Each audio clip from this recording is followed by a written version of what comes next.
guys, welcome to The Hype, where minds collide and ideas amplify. I'm Yimei from CGTN. Currently, I'm at Nanjing Yunjin Brocade Museum. I'm really glad to have Iegor with us today. Hi everyone, I'm Iegor. I've been living in China for 15 years, and for the last 3 years, I've been doing documentaries about intangible cultural heritage of China.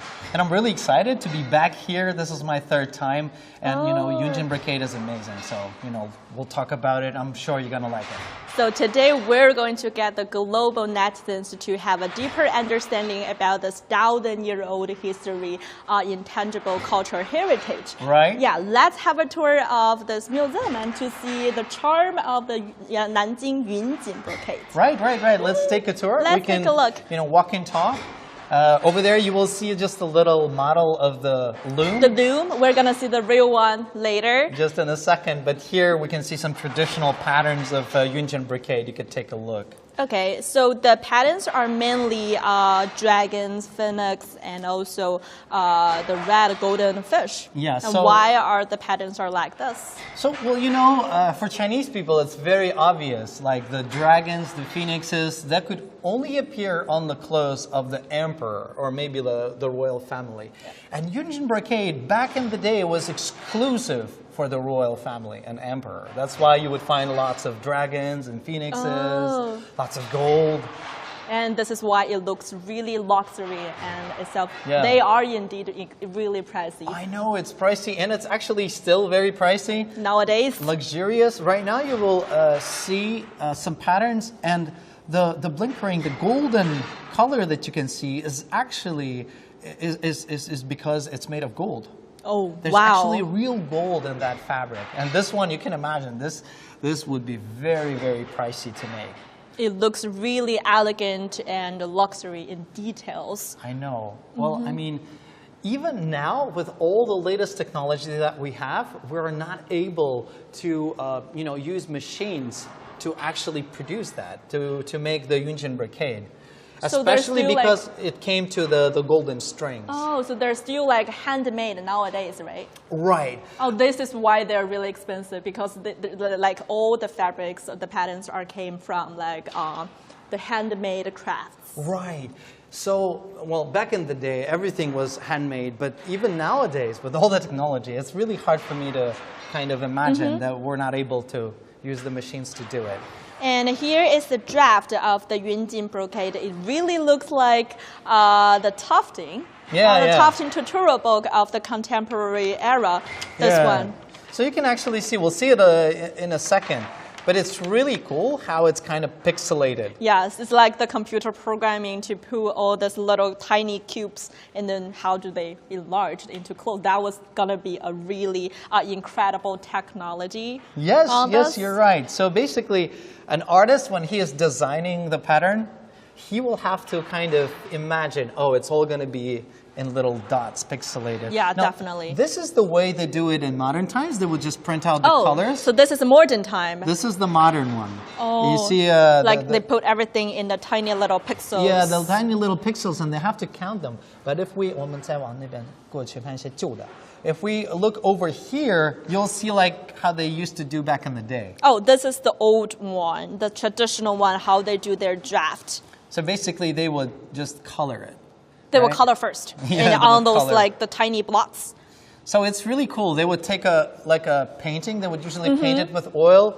They would put it in front, and then we'll be like choosing the colors. You know, oh, I want the color here or there, and they would just paint out it to be like that. Now, Yimei, it's really cool that you're looking at those knots. They're really interesting. We're gonna come back to them a little bit later. Yes, and this is the traditional loom, I guess, the real loom compared to that model we saw in the beginning of the live stream. So I have to correct you. This is not the loom. This is the preparation. Oh, the preparation. I thought that was the loom part. This is the preparation. Yeah. You see all these bamboo sticks right here? This is actually used to store an information. Oh, so informations are right here. Yeah. So basically, you can see here. 我们看一下这个图片哈. So you will see they will insert the pattern, the draft over here. Yeah, this is the traditional draft that we just saw, right? Like the old one that they draw on those tiny blocks. Exactly. And then they put on the ruler scale things. And you see, you have to count. For example, there's the. 你看一下这边有数字哈. For example, let me see what you can see 70. For example, then they have to count to 70, and you see there's color over here. The Besides red. the white, yeah, there's like the black or the red color. Now they have to use this bamboo stick and make like to mark the color, where the color starts. It's a little marking. And with all the color information, when they're done with it, they will put it like here. So every line of the bamboo stick is actually telling you what line of colors appears. Okay, so apparently maybe for this part, this is the color of red. Yeah. And we can make an example. For example, this one tells you when it's gold, right? So, and when it's this is going to be it's going to be blue, maybe. Blue, so gold, gold, blue, gold, and blue. Gold, blue. Oh, this is how they make the notations on the color combinations of the pattern. Right, absolutely. This is why you call it preparation. Preparation. But they will replace those bamboo sticks with knots that you can see over there. You can take the. Let's have a look about where the knots are. So right here? Yeah, right here. So these bamboo sticks would be replaced by the threads? Yeah, by the threads, like that. Oh, and they replace it by knots and to make another marks on the different colors? Yes, exactly. Oh, this is how they do. And this is still the preparation. This is the preparation. It will go on the second store. On the second store of the loom, the person who sits on the top level of the loom, he will be kind of dealing with the knots. And you can see here is, I think it's a little example? bit like a primitive example of how it's going to be like. So this is going to be the blank. This is we'll have the color. Actually, I have no idea how it illustrates it, but it's a very primitive way to kind of give you an idea. Now we can see that as example of how like the turns the threads into different color combination from the notation to the example like the embroidered parts. I mean, I'm not expecting you guys to kind of get it. It took me like 3 or 4 days to kind of understand how everything worked.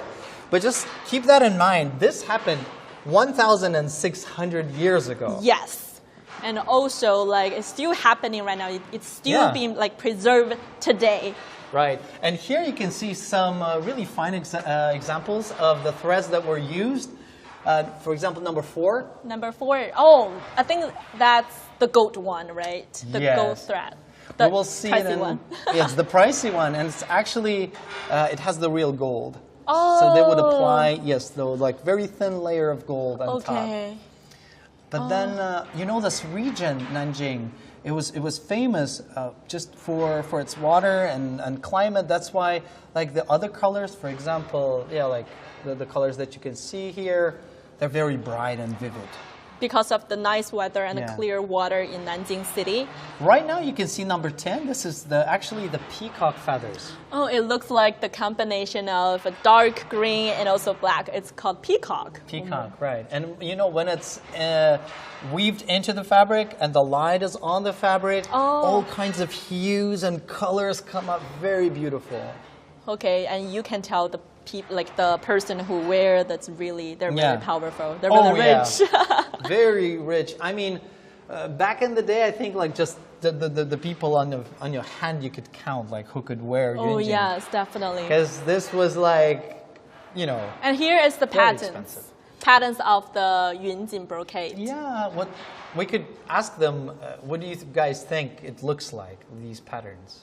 Could you make a guess? Yes, make a guess for this. Yes, well... I think it's really easy to guess. Oh, if you know Chinese, that's going to be a really simple answer because Chinese Yun represents the cloud. The cloud, but you know why Yunjin, like its literal translation is cloud brocade. Cloud brocade. But why is it called Yunjin? No, like no cloud idea. brocade. It should be called Nanjing. If it's Nanjing. Yes. No, why? Because Give because me the your patterns. version. I would say because the original patterns of Yunjin brocade, they were mainly designed by from the clouds, like the main patterns for them The main are like pattern. clouds. Well, Beside dragon, phoenix, and maybe other empty part, they do clouds like this. Yeah, the anwen, right? Yeah, In Chinese, like the it's called darker like pattern. They're all like in cloud shape. I think that's a. That's a good guess. That's a good guess. Oh. So the theory says is that back in the day they said only clouds' beauty could compare to the beauty of Yunjin. Oh, that was so. It was that's really romantic, very romantic. actually. It's really romantic. And now we're seeing the models, real models, I think, for the modern Yunjin brocade techniques, right? This is like pattern fixation. Right now we'll see Mr. Chen. This is actually my good friend. Oh. Which I met 2 years ago. He's really great. He's an intangible cultural inheritor. And he's operating a huge, we call it loom. Loom. And in Chinese it's 大花楼, 大花楼. which means like a huge building. Huge building? Why? Why is it called a huge building? Because it was actually the size of a building back in the day. Back to, okay, Yes. 大花楼. 陈老师 Hello. 嗨，陈老师好，陈老师好。那您现在在做这个云锦制造哪一个部分呢？ So which part of the handicraft are you doing right now? So this is the weaving part. So this is something that we do at the loom, and as you can see, we would weave the threads of different colors into the fabric. This, for example, would be the peacock feather, and also an important textile for the weaving of Yunjin brocade, which is also number 10, the number 10 yarn that we just saw. Take a look of the loom. Just in general, it's you remember I was telling you about the knots. Oh, it's over there, the They're second floor. stored on the second floor. Some of it is here, but most of it is the knots that you can see right now. So for this progress, we need 2 people to work together to operate it. Right, and in a day they can only make like 5 to 6 centimeters. 5 to 6 centimeters? Okay, now I know why they're expensive. Rather than the golden materials or the peacock threads, like the progress or really take time, right? And, 2 people work together, only 5 to 6 centimeters per day. Right, and they have to learn for at least 3-4 years before they can actually operate a loom like this. So it takes a long time to learn, a long time to produce it. That's why it's very expensive. But actually, you know, talking about surprises, I actually have a surprise for you. Oh, a gift? A gift? Well, you could call it a gift. You like gifts? Yeah, I love gifts. Who doesn't like gifts? So, you know, Mr. Chen, he reminded me that there's actually an activity going on. You have to take a postcard, which I actually have prepared for you. It's not coming out, but okay. And you have to collect different stamps. Different stamps? Right. Where are the stamps? So they're all over in the museum. Oh, on I the need to second find floor. them. Oh, I need to find them out. You collect the stamps, and then you'll receive like a final surprise in the end. Okay, so now I'm having this white postcard. I'm going to do the treasure hunt. Yes. Okay, gonna see you guys along with Mr. Chen later. Okay. I'm going to collect sets. Okay, go ahead. You don't have too much time. Okay. And for us guys, we are inviting Mr. Chen and also a special guest, Mr. Jian. We'll talk about the history of Yunjin brocade and also different stories behind it and just techniques in general. So I'll see you in a little bit. See you there.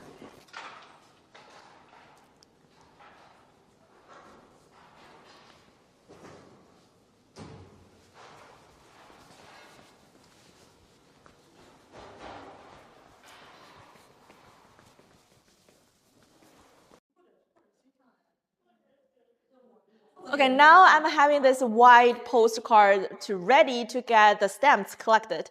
And let's find what is the first stamp and let the treasure hunt begin. Okay. Oh yeah, the first one is right under the certification of the culture, intangible cultural heritage. Let's do a stamp over here. Actually, as we can see in 2009, the craftsman of Nanjing Yunjin Brocade was listed on the, wow, that was so beautiful. In 2009, the craftsman of Nanjing Yunjin Brocade was listed on the UNESCO representative list of Intangible Cultural Heritage of Humanity. And now I got the first stamp ready. It's a redness of the dress, just like the dress I'm wearing right now. And let's see what our other stamps look like. Now let's find the second stamp. It's red over here. Let's see what color of the second stamp. I better not move the frame too much so the patterns can be collected.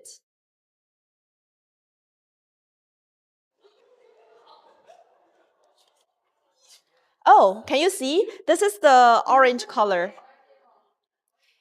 This is the orange color.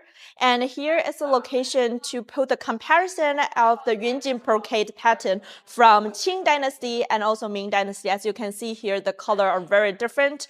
The color of Qing Dynasty is darker, mainly in black, compared to that mostly in red of Ming Dynasty. What's the reason behind this? I will ask these questions later to Mr. Chen in a moment. Okay, here is the combination of two stamps so far.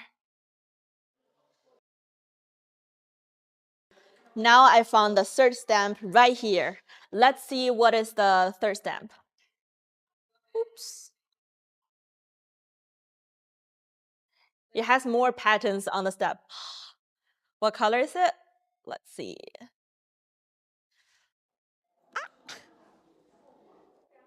Ooh, it's green. It's the color of green. It's so beautiful to add some greenness on the dress. And right here, this is the draft of the Yunjin brocade. It looks like the tufting tutorial book of the contemporary era. And how did these tiny blocks enlarged like this?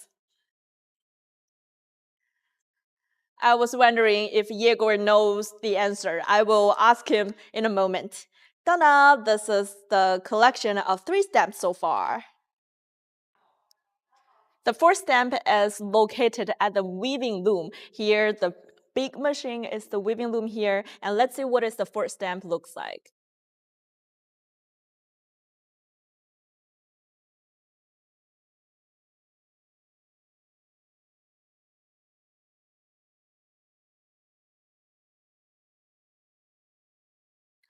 Oh, it's the golden lines to add some elegance on the dress, if you can see over here.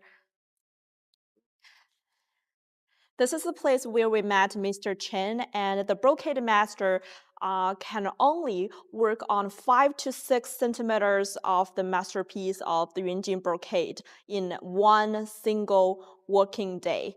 That's really incredible. And here is the collection of the 4 stamps so far.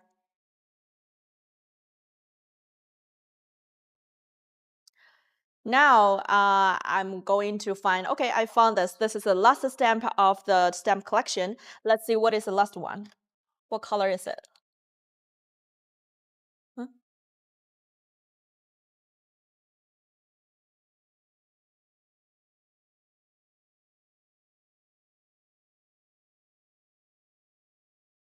Oh, this is the navy blue, the darkest color on the dress.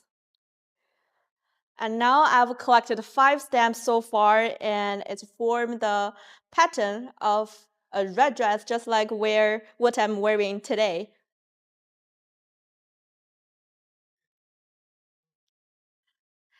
It's so beautiful and colorful and elegant, just like the Chinese Yunjin character behind me. Now I just finished the mission that Iegor gave me. I'm going to grab this postcard back to my friends Iegor and also Mr. Chen and a special guest. Let's go. Hello, 大家，这个呢就是我在这个博物馆。 Hello everyone. This is my stamp collection. As you can see, there are 5 stamps, and after collecting the 5 stamps, I can get a final price on my postcard. This would be a surprising gift from Iegor to me, I think. So you're all welcomed to the museum and do your own collection. So we're very happy to have our special guests with us today. Hello everyone, I am Jian Mingwei, curator of Nanjing Yunjin Brocade Museum. And Mr. Chen. Hello everyone. Hello everyone, I'm Chen Cheng, the inheritor of Nanjing Yunjin Brocade. So Iegor, this is your third time, right, to visit the museum? Yes. So how do you feel, do you have different feelings this time? I think our two guests are becoming much more handsome.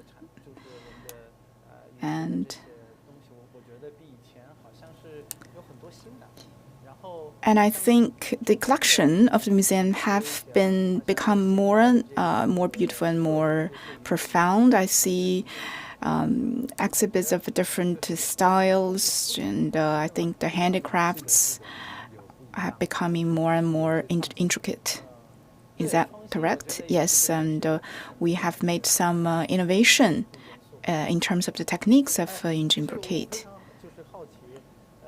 Yes, innovation is very important in traditional artwork. So, could you tell us, there are a lot of features in Yunjin, the weaving of gold threads, for example.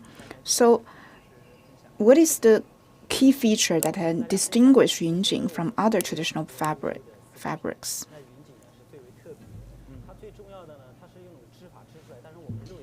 In China, there are a lot of traditional fabrics, but the weaving technique of Yunjin is quite special.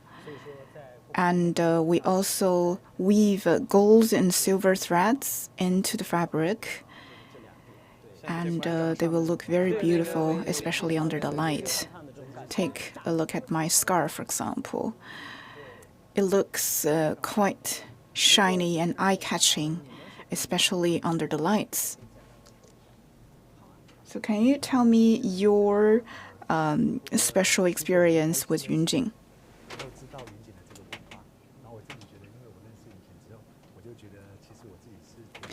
I think after knowing Yunjin and began to work at the museum, I became very lucky. I has always been a fan of Chinese culture, and I was an expert in China wares. I think the Yunjin Brocade Museum, it's a very well-curated museum. So when I had the opportunity to become the curator, I gladly took it. I think it's amazing to see how you weave this the silk that was just in this very plain color into this beautiful fabrics with gold and silver threads with lovely intricate patterns on it. It was amazing, so I fell in love with it immediately. So my experience with Yunjin would start from a very early childhood. My parents were craftsmen of Yunjin even before I was born. After graduation, I began to work as a craftsman here at the museum, and this is my 16 years here, working in the museum. So you start at the very beginning, you know, even before you're born. So it's safe to say you are the early starter. So Mr. Chen, any stories you'd like to share, you know, being a craftsman for so many years and learning this art for so many years? At the beginning, I was not very interested in this craft because I think it would be a very hard job to do. It's very time and energy consuming. And the rule in this business is that you cannot have your parents as your teacher. You need to have another teacher because your parents could never be really strict to you. So when I was learning from my master, at the beginning it was very difficult, especially in the first 3 months. At first, I would spend as much as 10 hours a day. So I learned everything from scratch. It was really difficult. So, Iegor, when you first visited the museum, you wore the clothes, a very beautiful piece of Yunjin, right? Yes, it's very expensive. It's very costly. I think it's around more than 10,000, 100,000 yuan. It was the emperor garment at the very beginning. Only the imperial family could wear it. So I dared not move when I first wore it. I think I also it was actually a very modern cut, like a suit for a gentleman. So I think it's a perfect combination of the traditional Chinese culture with the Western culture, because it's a Western suit with the Chinese embroideries on it. I think it's a perfect suit for a wedding, actually. So we spend a real long time to weave and make each piece of garment of Yunjin. A story I like to share with you is that since you've already worn Yunjin, in the ancient times, even the emperors would not be wearing Yunjin every day. This kind of garment is only for those very important occasions, when they're meeting different guests, important guests, or attend some important ceremonies. So because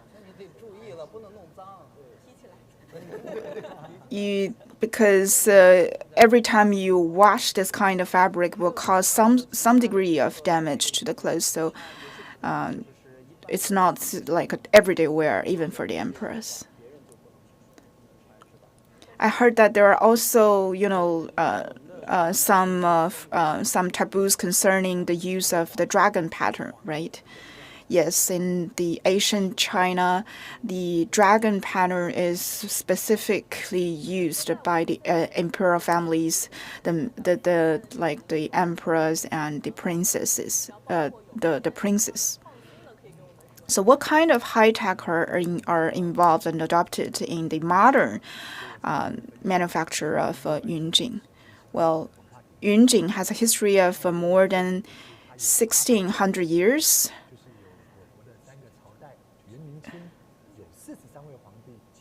In Yuan, Ming, and the Qing dynasty, in 18 years, they were used as emperor's robes. But currently, in modern times, we do everything to protect and preserve the technique and craft of Yunjin fabrication.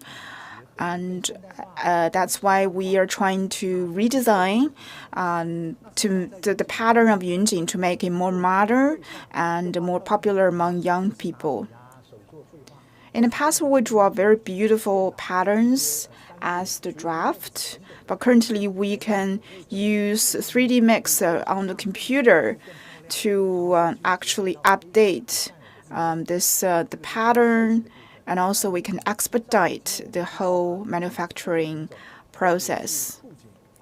We know that there are 4 categories of Yunjins, and the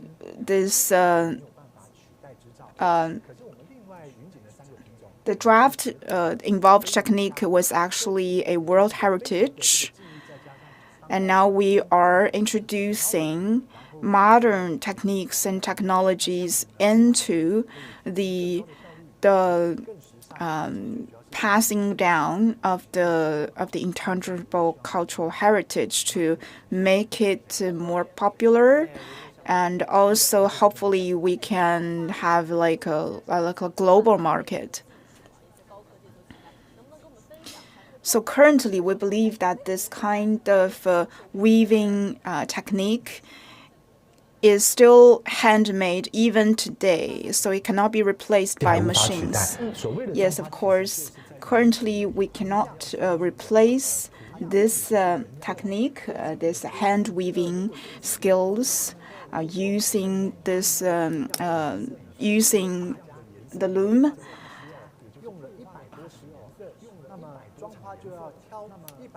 It's very intricate with different colors. We require very proficient technique from the expert, from the drawers. Despite the highly developed machines, it is still difficult for the machines to fabricate the pattern or the draft with more than 100 colors. So this part is still purely handmade. Yes, when we were visiting the museum, we saw a beautiful piece with different colors: green, red, yellow, and purple, different kind of colors. So everything was purely handmade, at least at this stage. So, Mr. Jian.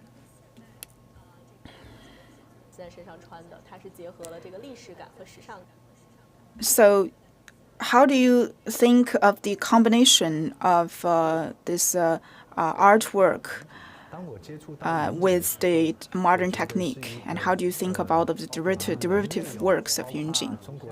When I first known Yunjin, we know that there are a lot of very intricate technique that was passed down from generation to generation. As I mentioned, that there are very thin silk threads that were made gradually into the different patterns and into the stunning fabric. I couldn't help but think about what our ancestors were doing. They do not even have this kind of artificial lighting. They do not have electricity, but they still pour their heart and souls into this work to make it so beautiful and so stunning to look at. You can see that in different dynasties there are different patterns, which actually are symbols of the fashion at that time. So this is still a quite demanding work and technique even today. The craftsmen today are still trying their best to hand paint everything on this draft and then made them into this beautiful fabric. So I think that's really an impressive journey, and now we are trying to take this beautiful artwork to the future and to the modern world and to the globe. There are a lot of Chinese patterns that were still involved in today's work, such as the bat, which symbolizes good fortune, for example. Mr. Chen, you've been a craftsman for more than 10 years now. So you've witnessed this transition of the traditional artwork into this very modern, popular artwork. So what are your expectations for this artwork in the future? Well, first of all, I think for this craft to be carried on, it needs to be made into like our everyday utensils. So it's not only about replicating what our ancestors were doing, but we need to incorporate it into our daily scenario, like our everyday life. This is the best way for us to carry on the tradition, not only, carrying on the tradition, but also to bring it into the future. You actually gave the Madame Brigitte of Macron, a very beautiful piece. So can you tell me that story? Yes, actually this happened not long ago in October. So I gave Madame Macron this beautiful garment as a token of friendship and also a celebration to the 60th anniversary of the establishment of China-French diplomatic relations. This was the gift that I gave her. It was like a replicate of the gift. As you can see, this is a very beautiful pattern of the dragon made from silk. So she was quite impressed, and she was very glad to receive the gift and said that she will put it in her office. So I believe that the traditional Chinese culture and the intangible cultural heritage can represent the essence of the Chinese culture and can bring it to different corners of the world. Yes.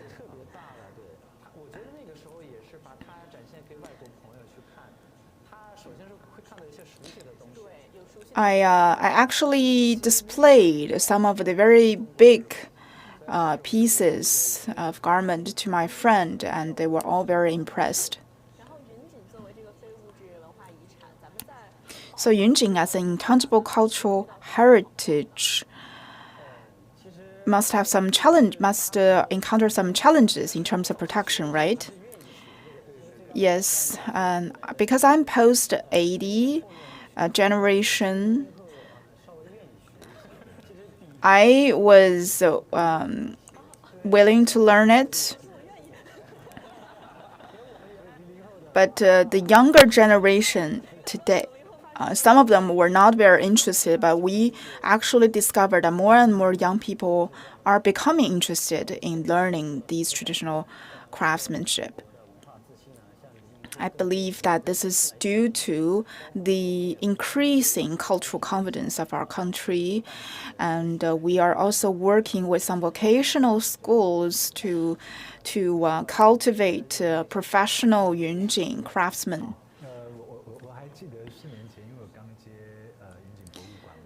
So, Mr. Jian, what about you? Yes, I became the curator here 4 years ago. I saw a lot of traditional, very beautiful artwork of Yunjin. As I mentioned, that there are 43 emperors that have worn Yunjin as their royal robe. They are intricately made and with beautiful patterns. But mostly they are patterns of dragons or phoenix, very traditional ones.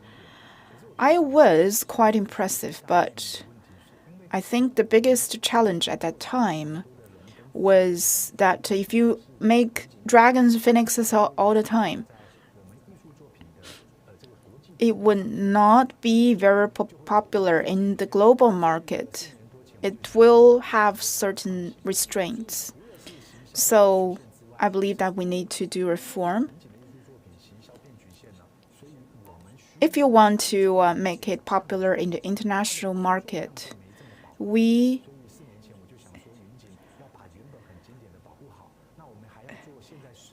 need to preserve the traditional technique while taking it to the new era, to the new generation. That's why we need a large number of craftspeople.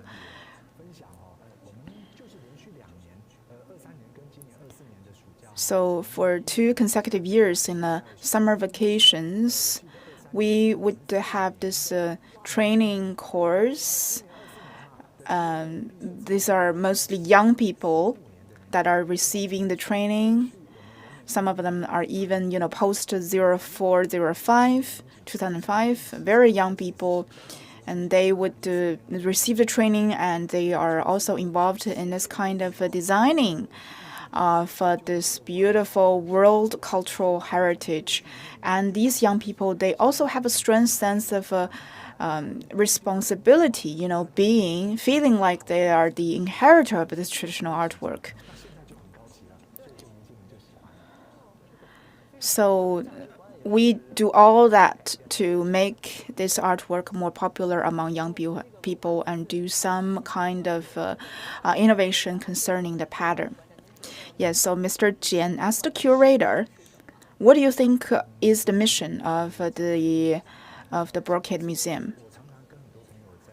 That is a very good question. The mission. My friends always asked me, what is your responsibility? What is your mission? Is it only about displaying the exhibits? It's only about curating the different exhibitions? But I think that's only part of my job.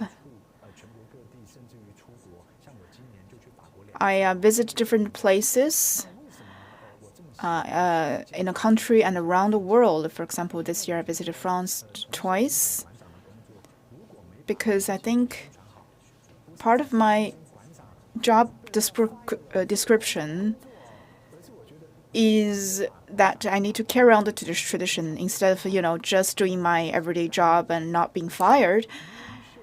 So I think Yunjin is a beautiful Chinese cultural tradition and heritage. It belongs to all the Chinese people and all the good friends across the world. So that's why I must promote Yunjin culture. So Mr. Chen, as the inheritor, what are your expectations for this artifact? Well, my parents were doing this. I am now a craftsman of Yunjin Brocade. So my biggest expectation for it is, first of all, of course, to preserve the tradition while taking it to the new era, to make innovation so that it can continue, it can be consistent, it can go into the future. It already has a history of 1,000 and 1,600 years. I hope that in the future the history can continue. Thank you so much for sharing with us this beautiful cultural heritage, and hopefully all of you can, through our live stream, know better about the artwork. Yunjin Brocade. And this is Yimei, and wraps up for today's Hype, where minds collide and ideas amplify. Till next time, please stay awesome. And see you next time. 让我们一起跟观众 say bye bye 吧。 See you guys. Bye bye. Thank you. Bye bye. So much.